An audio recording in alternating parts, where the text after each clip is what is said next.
She was sitting in a bathtub full of bubbles when she said it. 4 years old, blonde hair plastered to her forehead, a rubber duck clutched in one hand. Her mother, Caroline, was reaching for the shampoo when Lily spoke in a voice that did not sound like her own. I held the sacred oil. I blessed her body before she went to Isis. Caroline's hand froze mid-reach. The bathroom seemed suddenly smaller, the steam thicker. She looked at her daughter, at those blue eyes that seemed, for just a moment, to belong to someone much, much older. "What did you say, sweetheart?" Lily blinked, and then she was herself again, splashing at the bubbles, giggling at the duck. "Nothing, Mommy. Can I have the purple towel?" That night, Caroline could not sleep. She lay in bed next to her husband, Michael, listening to him breathe, and she replayed those words over and over again. I held the sacred oil. I blessed her body before she went to Isis. Lily was 4. She had never heard of Isis. She did not know what sacred oil was. She certainly had never heard the word blessed used in that context. And yet she had said those words with such certainty, such calm authority, as if she were simply stating a fact. The sky is blue. Grass is green. I blessed her body before she went to Isis. Caroline told herself it was nothing. Children say strange things. They pick up phrases from television, from overheard conversations, from the mysterious ether of childhood imagination. By morning, she had almost convinced herself to forget about it. And then Lily came downstairs for breakfast and asked for honey. "Like the priestesses used to eat," she said, dipping her spoon into the golden jar. "We ate honey every morning before the prayers. It made our voices sweet for the goddess." The kitchen was bright with October sunlight. Cereal boxes lined the counter. A calendar on the wall showed a photograph of autumn leaves. Everything was normal, ordinary, suburban. And yet, Caroline felt the hair rise on her arms as she watched her 4-year-old daughter eat honey with the methodical reverence of someone performing a ritual. "Lily," she said carefully, "what priestesses?" Lily looked up, honey glistening on her lower lip. "The priestesses of Isis, Mommy. In the temple. Don't you remember?" She said it as if Caroline had simply forgotten something obvious, like where she had put her keys or what day of the week it was. "I was one of them. I was very young, but they chose me because I could hear the goddess whisper." She returned to her honey, humming softly to herself. And Caroline gripped the edge of the counter and tried to remember how to breathe. Michael thought she was overreacting. "Kids have imaginations," he said that evening after Lily was in bed. She probably saw something on TV. Maybe one of those documentaries, or a cartoon, or something. But Caroline could not shake the feeling that had settled into her bones. It was not what Lily had said.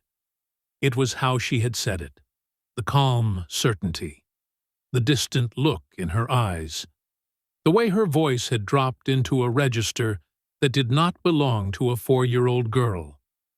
"She has never seen anything about ancient Egypt," Caroline said. "I would know. I monitor everything she watches." Michael sighed, kissed her forehead, and told her to get some sleep. But Caroline lay awake long into the night, and when she finally drifted off, she dreamed of temples and incense and a river that shone like hammered bronze under an ancient sun. Over the following weeks, Lily's comments became more frequent. She would be playing with her dolls when she would suddenly stop and say something like, "We used to wash the statue every morning. The goddess liked to be clean." Or she would be drawing with her crayons and produce an image that made Caroline's throat tighten. A woman with a throne on her head, arms outstretched, wings spreading from her shoulders. "That's Isis," Lily would say, not looking up from her work. She was the mother of all things. She could bring the dead back to life. The drawings accumulated on the refrigerator, held in place by alphabet magnets, and Caroline found herself unable to throw them away. It was the details that disturbed her most. Lily spoke of linen robes that had to be washed in the sacred lake before dawn. She mentioned sistrum, and when Caroline asked what that was, Lily demonstrated by shaking an imaginary instrument and producing a sound with her mouth, a metallic rattling that made the dog lift his head and whine. She talked about the naus, the innermost shrine where the statue of the goddess lived, and how only the highest priestesses were allowed to enter. "I was too young," Lily said one afternoon, arranging her stuffed animals in a solemn row. "But the high priestess said I would be ready soon. She said Isis had chosen me for something important." Caroline began to research. She typed words into search engines late at night while Michael slept. Words like Isis worship ancient Egypt, and priestesses temple rituals, and children past life memories. What she found made her feel dizzy. Everything Lily had described was accurate. The ritual washing of the divine statue. The sistrum, a musical instrument sacred to Isis, shaped like an ankh with metal rods that rattled when shaken. The naus, the holy of holies, where only purified priests and priestesses could enter. The honey, which was indeed considered sacred and was consumed by temple servants. The linen robes, which had to be ritually cleaned.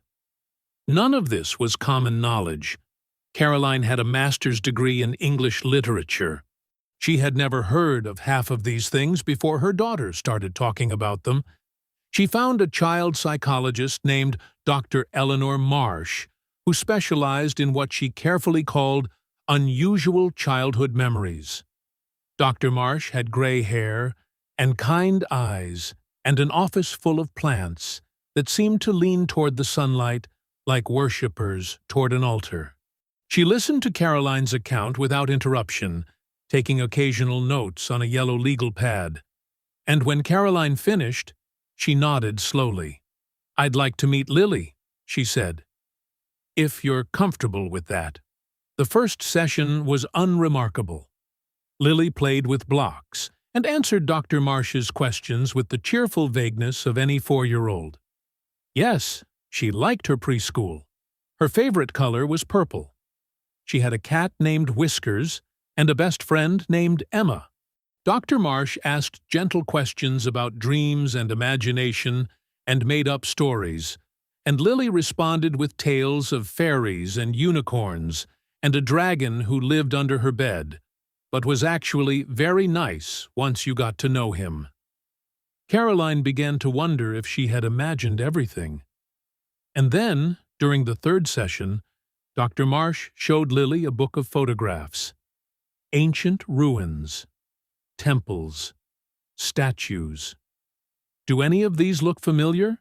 she asked, her voice carefully neutral. Lily flipped through the pages with growing disinterest until she reached an image of a temple complex, columns rising against a pale sky, hieroglyphics carved into weathered stone. She stopped.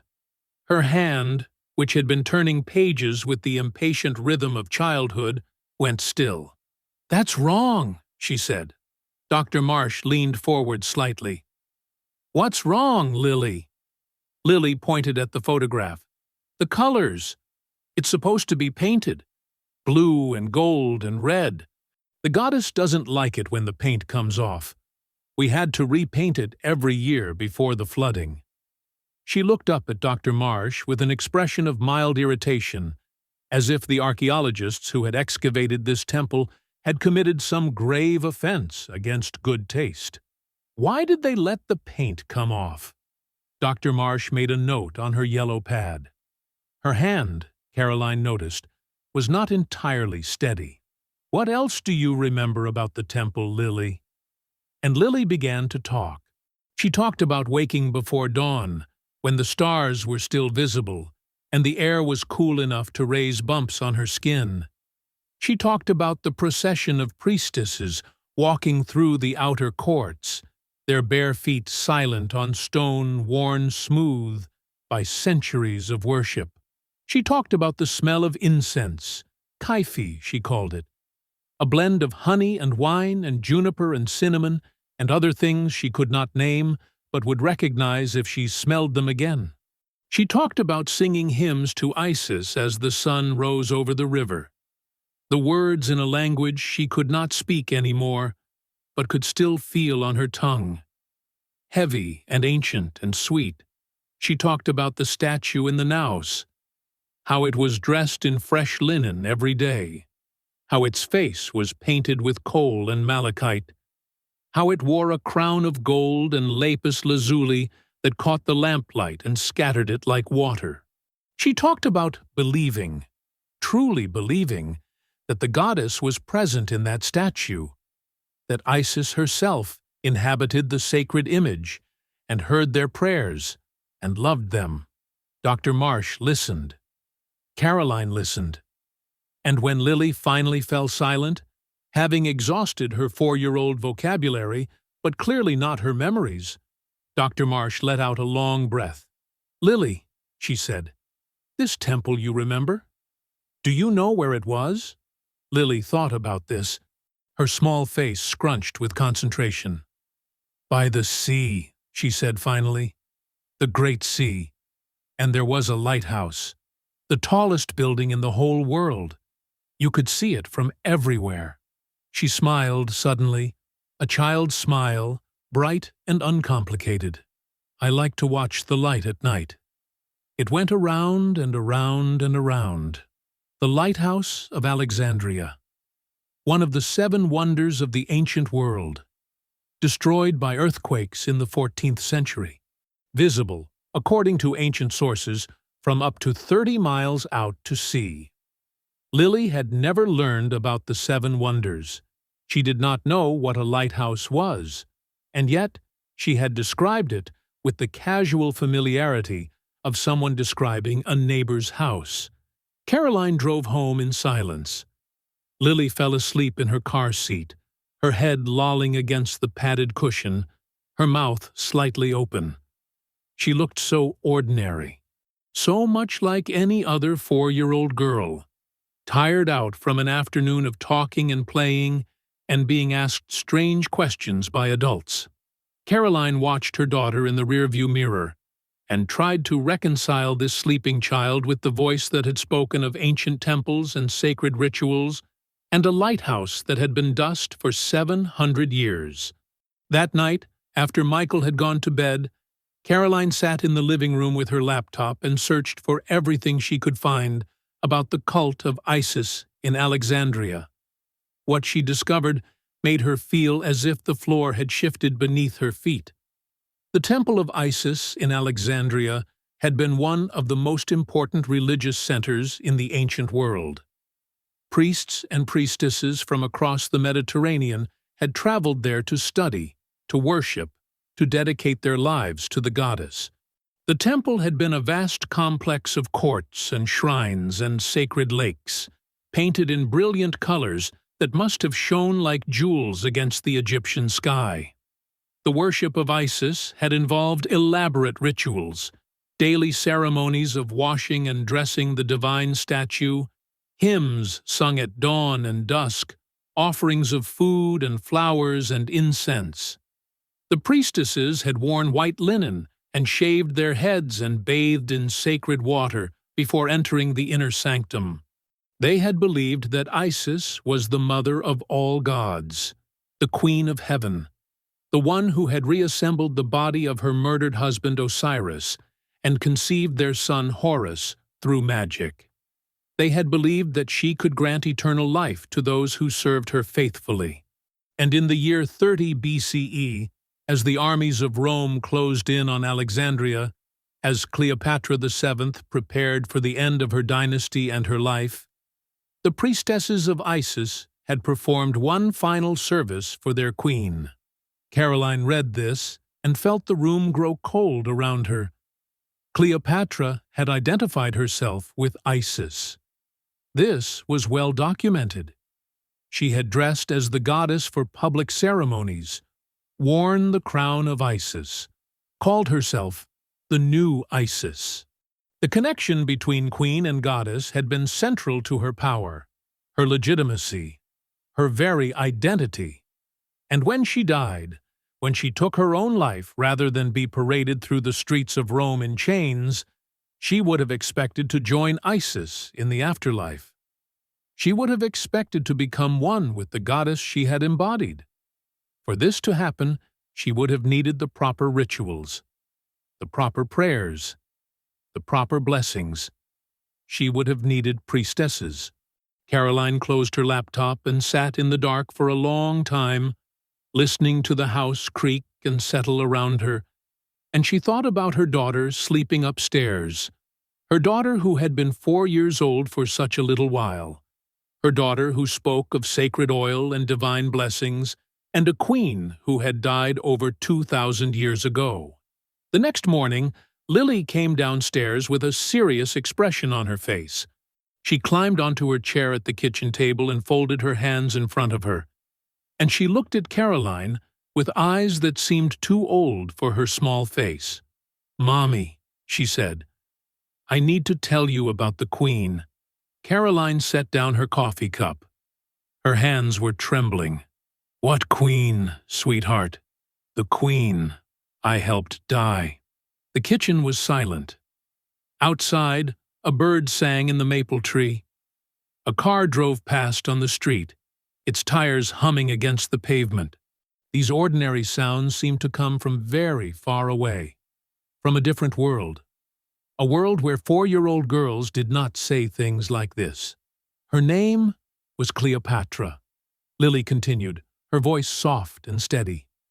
She was the living Isis, the goddess in human form.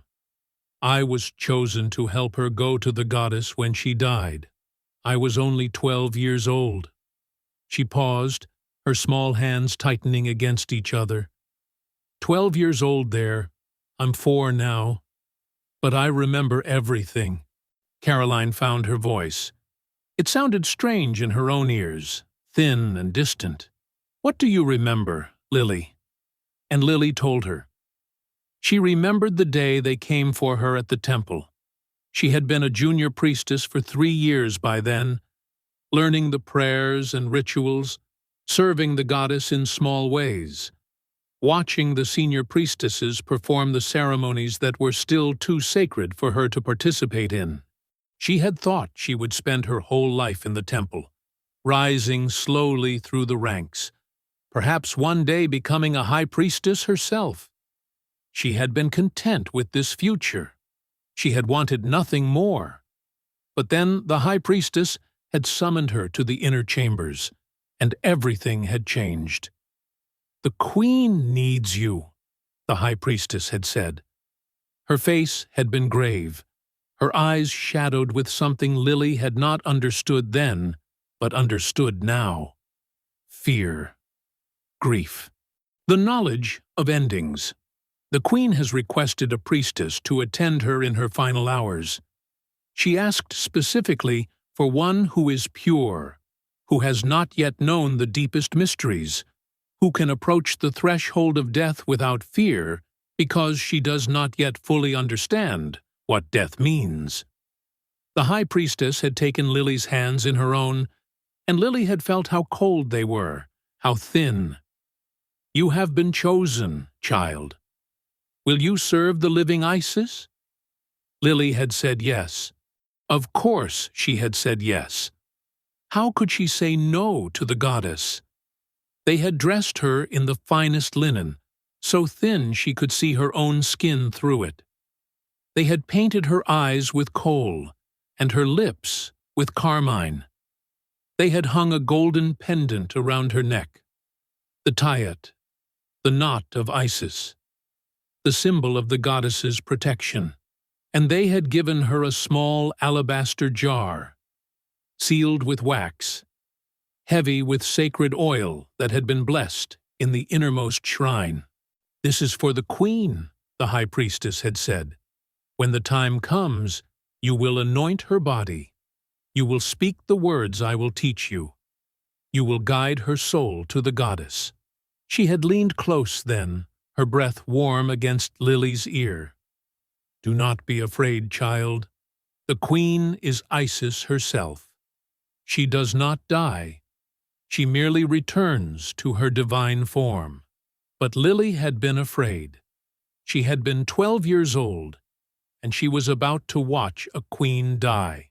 They had taken her to the palace through passages she had not known existed, tunnels that ran beneath the city, connecting the temple to the royal residence in ways that kept the sacred separate from the profane. She had emerged into a room that took her breath away, walls painted with scenes of Isis and Osiris, ceiling covered in golden stars against a deep blue sky, furniture inlaid with ivory and ebony and electrum.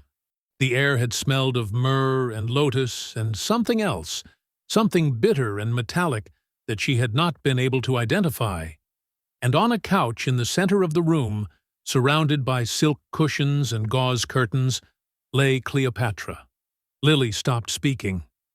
In the kitchen on Oak Street in suburban Connecticut, she was quiet for a long moment, and Caroline watched her daughter's face shift through emotions that did not belong to a 4-year-old. Grief, awe, a deep and terrible love. "She was so beautiful," Lily whispered. "I had seen her before, at the festivals, when she came to the temple to worship, but always from far away, always with crowds between us. I had never been this close.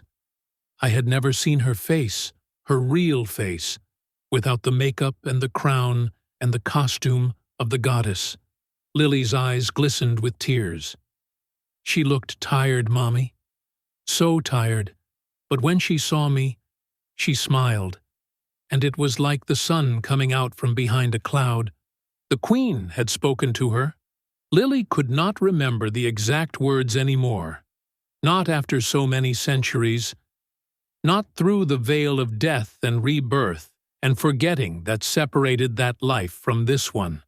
But she remembered the feeling of those words, the kindness in them, the gratitude. Cleopatra had thanked her for coming. She had asked her name. She had told her not to be afraid. "She said the Romans were coming," Lily continued. "She said Octavian wanted to take her to Rome, to parade her through the streets like an animal, to show everyone that he had conquered Egypt. She said she would not allow it. She said Isis had promised her that she would die as a queen and live forever as a goddess." Lily's voice dropped even lower. "She said she had already chosen her death. She said it would be soon." Caroline felt sick. She wanted to stop this, to scoop up her daughter and carry her outside into the sunlight and talk about anything else. Unicorns and rainbows and what flavor ice cream they might have after dinner. But she could not move. She could not speak.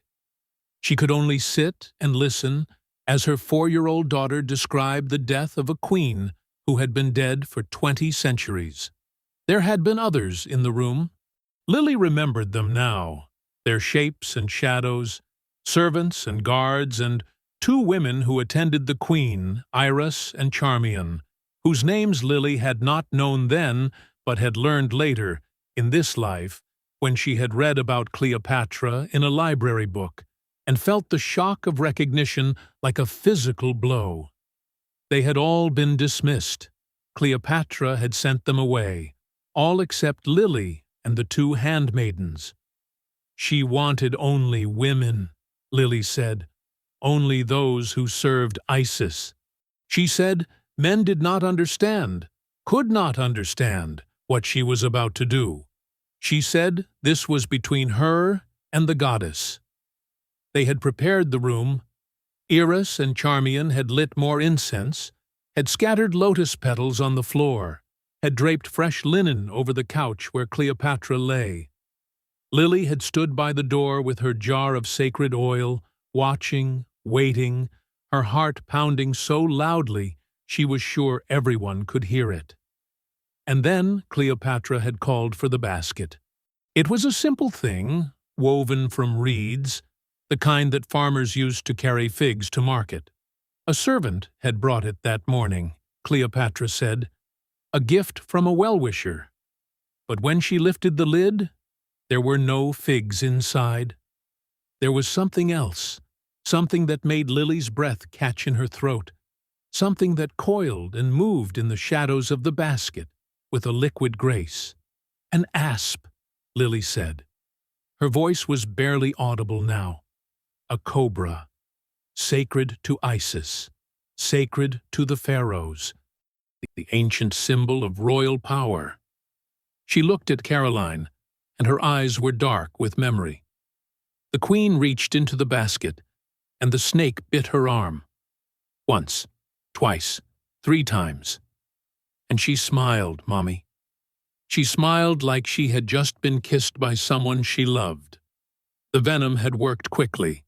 Lily had watched as Cleopatra's eyelids grew heavy, as her breathing slowed, as the tension drained from her limbs, and she sank back against the cushions with a sigh that sounded almost like relief.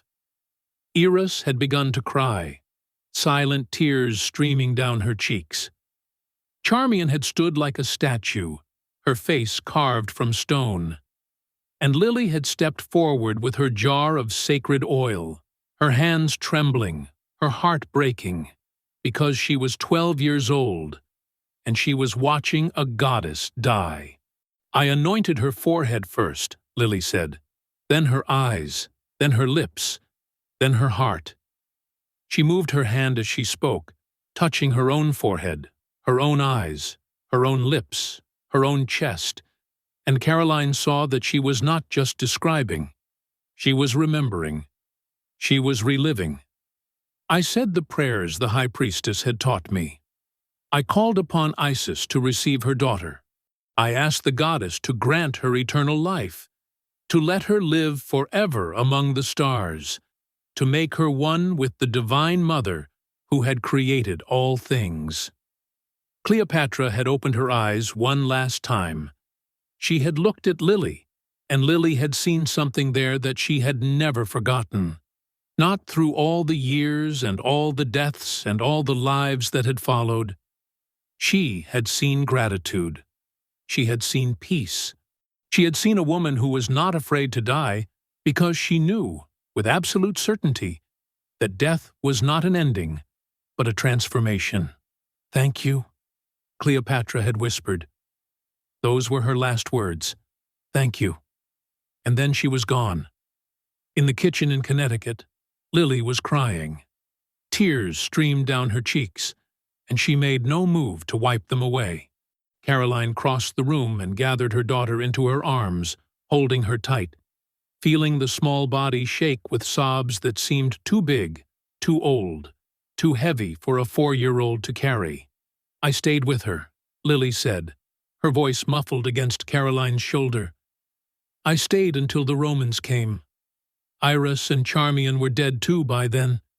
They had followed their queen. But I had to stay. I had to make sure the rituals were complete. I had to make sure her soul reached the goddess. Yudu, what happened? Caroline asked. She was crying too now, though she did not know exactly why, whether it was grief for a queen who had been dead for millennia, or fear for her daughter who remembered things no child should remember, or something else, something deeper. Some recognition of the mystery and sorrow that bound all human lives together, across the ages. The Romans found me there, Lily said, sitting beside her body, still holding the jar of oil.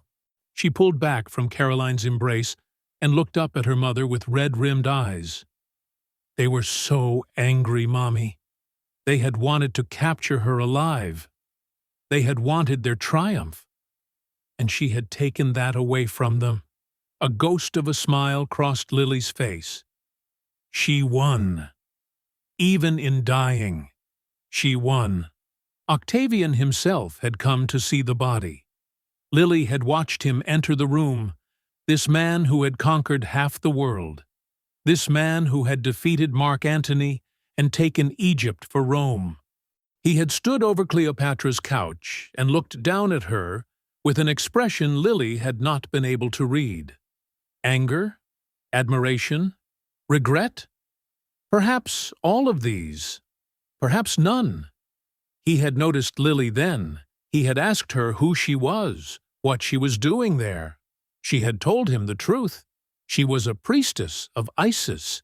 She had come to guide the queen's soul to the goddess. He had stared at her for a long moment, this young girl with sacred oil on her hands and tears on her cheeks. And then he had done something unexpected. He had nodded once, briefly, as if acknowledging something he did not fully understand, but chose to respect. And then he had turned and walked away. "He let me go," Lily said. "He let me go back to the temple. I don't know why. Maybe he was afraid of Isis. Maybe he just didn't care about one little priestess when he had just conquered an empire."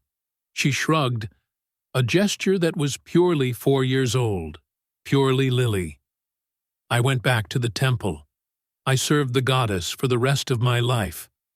I never forgot the queen." The kitchen was quiet. The bird had stopped singing. The cars had stopped passing. It seemed to Caroline that the whole world had gone still, waiting, listening, holding its breath. "Lily," she said finally, her voice hoarse from crying, "how do you know all this? How do you remember?" Lily looked at her with those ancient eyes in that young face. "I don't know, Mommy. I just do. I've always remembered. I just didn't know how to talk about it before." She paused, her brow furrowing with thought. It's like the memories were always there, but they were asleep. And now they're waking up, more and more every day. Caroline did not know what to say.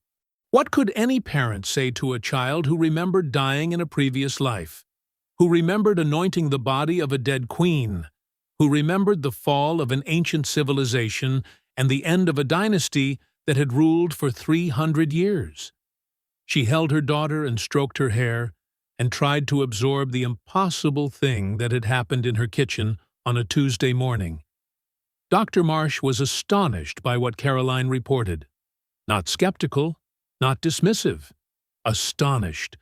She had been researching children's past life memories for over 20 years, and she said she had never encountered a case with this level of historical specificity. The details Lily had provided were not just accurate, they were obscure. The tunnels between the Temple of Isis and the royal palace, which were theorized by historians but had never been definitively confirmed. The use of Chi-Fi incense in Isis worship, a recipe that had been lost for centuries before being partially reconstructed from ancient sources. The Tayat amulet, a symbol associated with Isis that was worn for protection. Even the detail about Octavian letting the young priestess go, while not documented anywhere, was psychologically plausible given what was known about his character and his desire to appear clement in victory. "I want to show Lily some more images," Dr. Marsh said. "With your permission. I want to see if she can identify specific locations, specific artifacts. I want to test the limits of what she remembers." Caroline agreed. She was beyond questioning now, beyond doubt. Something extraordinary was happening with her daughter, and she wanted to understand it. The next session took place at Dr. Marsh's office. She had prepared a series of photographs, drawings, and reproductions from various museums and archaeological sites. She showed them to Lily one by one, watching her reactions, asking gentle questions. Lily identified a reproduction of a sistrum as "my instrument" and demonstrated how to hold it properly, how to shake it to produce the right sound, how to use it in the hymns to Isis. She recognized a wall painting from a temple in Philae as showing the wrong goddess, because it depicted Hathor instead of Isis, even though the two were often conflated in ancient worship. She looked at an image of an ancient perfume bottle and said it was shaped wrong, that the bottles in the temple had been taller and thinner, with longer necks, and when Dr. Marsh later consulted with an Egyptologist, she learned that perfume bottles from the Ptolemaic period did indeed differ from those of other eras in exactly the way Lily had described. But the most remarkable moment came when Dr. Marsh showed Lily a photograph of a partially excavated structure in Alexandria. It was a recent discovery, found only in the past decade by underwater archaeologists exploring the ancient harbor. The image showed a jumble of stone blocks, columns, and carved fragments lying on the seabed, covered in marine growth. Lily looked at the photograph for a long time. Her face was pale, her breathing shallow. "That's the temple," she said finally. "My temple. Where I lived." She pointed to a section of the ruins. "That was the courtyard. We used to walk around it every morning, chanting the prayers." She moved her finger. "And that was where the sacred lake was. But it's all broken now. It's all under the water." She looked up at Dr. Marsh with tears in her eyes. "Why is it under the water?" Dr. Marsh explained gently that Alexandria had suffered many earthquakes and floods over the centuries. That much of the ancient city now lay beneath the Mediterranean Sea. That archaeologists were only beginning to explore what remained. Lily listened with the grave attention of someone receiving news of a personal tragedy.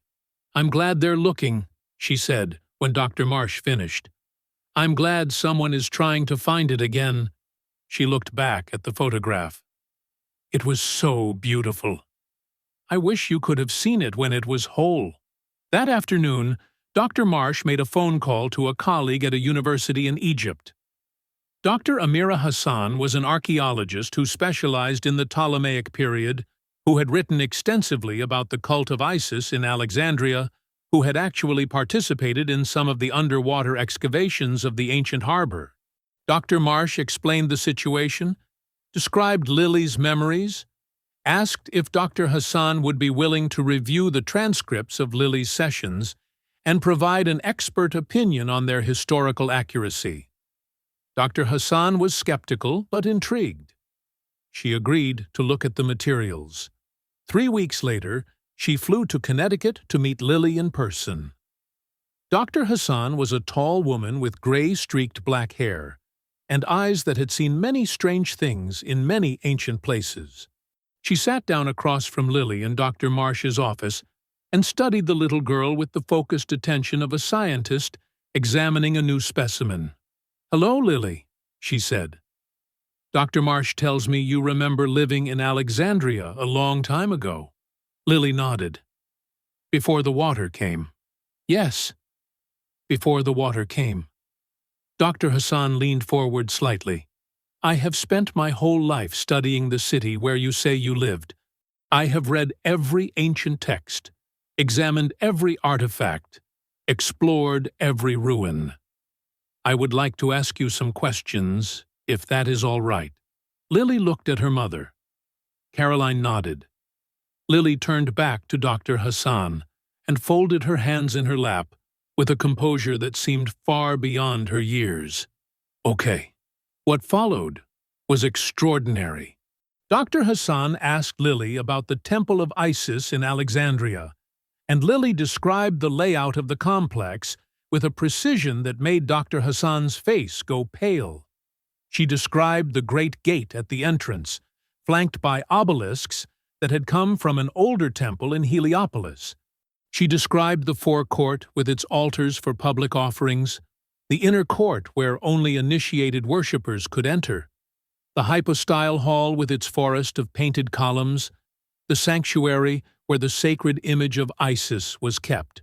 She described the sacred lake where the priestesses bathed before dawn, the workshops where temple goods were produced, the dormitories where the priests and priestesses slept. the small chapels dedicated to other gods and goddesses who were honored alongside Isis. Dr. Hassan took notes, her handwriting growing increasingly agitated. Finally, she asked a question in Arabic, something quick and colloquial, and Lily did not respond. "She speaks only English," Caroline said. "She's never learned any other language." "But the ancient Egyptians did not speak Arabic," Dr. Hassan said. "They spoke Egyptian, which later evolved into Coptic." She looked at Lily with narrowed eyes. "In your memories, what language did you speak?" Lily thought about this. "I don't know," she said slowly. "When I remember, I understand what everyone is saying, but I don't know what language it is." She frowned with concentration. There were words, special words, for the rituals.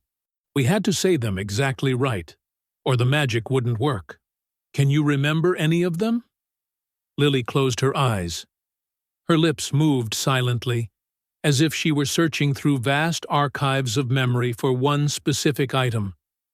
Then she spoke, in a language that made Dr. Hassan gasp aloud. "Emhotep Aset," Lily said. "Nebet Pet, Henut Net Jeru Nebu, Weret Hekau, At Shut, Semata, Di Ankh, Nehe Hena Jet." The room was silent. Dr. Hassan was staring at Lily as if she had just performed a miracle. "What did I say?" Lily asked, opening her eyes. "I don't know what it means. I just remember saying it." Dr. Hassan's voice was barely a whisper. "You said," roughly translated, "In peace, Isis, Lady of Heaven, Mistress of all the gods, great of magic, great of feathers, unite the earth, give life, for eternity and forever." She paused, visibly collecting herself. "It is a hymn, an ancient hymn to Isis. Parts of it have been found in temples across Egypt. A 4-year-old child from Connecticut should not be able to recite it." Caroline felt dizzy. She gripped the arm of her chair and tried to steady herself. How is this possible?" "I do not know." Dr. Hassan looked at Lily with something like reverence. "In my country, we have a saying. The Nile has a long memory. Perhaps—" She trailed off, shaking her head. "I do not know. I am a scientist. I deal in facts and evidence. And the facts and evidence before me are impossible. And yet, here they are." The conversation continued for another hour. Dr. Hassan asked Lily about clothing and food and daily routines, about festivals and ceremonies and sacred objects, about the political situation in Alexandria during the reign of Cleopatra. Lily answered what she could, admitted when she did not know something, sometimes corrected Dr. Hassan on minor points that turned out, upon later research, to be accurate. By the end of the session, Dr. Hassan looked like someone who had just had her entire worldview turned upside down and shaken until all the certainties fell out. "I do not understand this," she said to Caroline and Dr. Marsh, as Lily played with blocks in the corner of the room. "I cannot explain this, but I believe her. I believe this child has memories of ancient Alexandria. I believe she was there." Dr. Hassan returned to Egypt, but she stayed in contact with the family. She sent them books about Alexandria and the cult of Isis, books full of photographs and diagrams and reconstructions.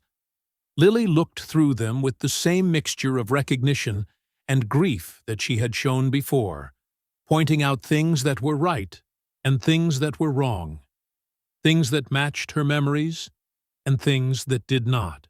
One evening, about 2 months after Dr. Hassan's visit, Caroline found Lily sitting by her bedroom window, staring out at the night sky. The stars were bright, unusually bright for their suburban neighborhood, and Lily was gazing at them with an expression of profound longing. "Lily? What are you doing, sweetheart?" Lily did not turn around. "Looking for her," she said. "The Queen. She became a star, you know. That's what we believed. That's what I prayed for. I prayed that Isis would take her up into the sky and make her shine forever." Caroline sat down on the edge of Lily's bed. "Did you love her? Cleopatra?" Lily was quiet for a long moment. When she spoke, her voice was thick with emotion. "She was everything to me. She was the goddess made flesh. I spent my whole life serving Isis, and Cleopatra was Isis. She was the living proof that the gods were real, that our prayers were heard, that everything we believed was true." A tear rolled down her cheek, catching the starlight. "And I was there when she died. I helped her die. I blessed her body, and said the prayers, and watched her soul go to the goddess." She finally turned to look at Caroline, and her face was the face of someone very old, someone who had seen empires rise and fall, someone who had loved and lost and kept on living. "It was the most important moment of my life. Both my lives." Caroline reached out and took her daughter's hand. "I'm sorry," she said. "I'm sorry you carry this with you. I'm sorry you remember." "Don't be sorry, Mommy." Lily squeezed her hand with surprising strength. "I'm glad I remember. I'm glad I was chosen. Cleopatra was the last pharaoh, the last queen of Egypt, the last person to truly embody Isis on earth. And I was there. I was part of her story. I helped her become immortal." She smiled, a small, sad, beautiful smile. "That's not something to be sorry about. That's something to be grateful for." They sat together in the starlight, mother and daughter, and Caroline thought about all the things she did not understand and might never understand. She thought about memory and time, and the strange persistence of souls across the ages. She thought about a little girl who remembered blessing a dying queen with sacred oil, who could recite ancient hymns in a dead language, who carried the weight of 2,000 years in her 4-year-old heart. And she thought about Cleopatra, the woman who had been a goddess, the queen who had chosen death over dishonor, the last light of a civilization that had burned bright for 3 millennia, before guttering out in a room full of lotus petals and incense smoke. She thought about what it must have been like to lie there, feeling the venom spread through her veins, seeing a young priestess approach with sacred oil and sacred words, knowing that these rituals would carry her soul to eternal life. She thought about gratitude, about that final whispered "thank you," about the courage it must have taken to face death with such grace. In the stories, Cleopatra was always a seductress, a schemer, a temptress who used her beauty to manipulate powerful men. But that was not the Cleopatra Lily remembered. Lily remembered a woman who was kind to a frightened young priestess, a woman who believed in her gods and her country and her destiny, a woman who refused to be conquered, who chose her own ending, who transformed her death into a final victory. Maybe that was the real story. Maybe that was what had been lost over the centuries, buried under Roman propaganda and Hollywood fantasies, and the endless need to reduce complicated women to simple archetypes. Maybe the real Cleopatra was the one Lily remembered. Brave, faithful, determined, and in the end, at peace. The stars continued to shine. Somewhere among them, if you believed in such things, a queen who had been a goddess still burned bright. And somewhere in Connecticut, a little girl who had once been a priestess watched the sky and remembered. Months passed. Lily's memories continued to surface, but less frequently now, as if the act of speaking them aloud had allowed them to settle into a more comfortable place.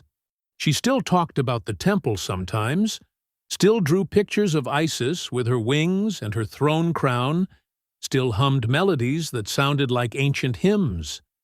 But she also played with her friends and went to preschool and argued about bedtime and did all the other things that 4-year-old girls were supposed to do. Dr. Marsh continued to document the case. Dr. Hassan returned once more, this time with a film crew from a documentary company who wanted to make a program about past life memories. Caroline declined. She did not want her daughter to become a spectacle. She did not want Lily's sacred memories to be turned into entertainment for strangers. But she did allow Dr. Hassan to publish an academic paper about the case, with all identifying information removed. The paper caused a sensation in certain circles, was dismissed as fantasy in others, and ultimately changed no one's mind about anything, because minds, once made up, are remarkably difficult to change. What mattered was Lily. What mattered was helping her live with her memories without being overwhelmed by them. What mattered was giving her space to be both the priestess she had been and the little girl she was. On Lily's 5th birthday, Caroline made her a cake decorated with hieroglyphics. Lily looked at it and laughed, and then cried, and then laughed again, and she said it was the best birthday cake she had ever had in either of her lives. They ate it together in the backyard, surrounded by Lily's friends from school, who had no idea why the cake had such strange decorations, and did not care because it was chocolate and delicious. That night, after the party was over, and the guests had gone home and Michael was washing dishes in the kitchen, Caroline sat with Lily on the back porch and watched the sun set in bands of orange and gold. "Mommy," Lily said, "do you think she made it? Cleopatra? Do you think she really became one with Isis?" Caroline considered the question.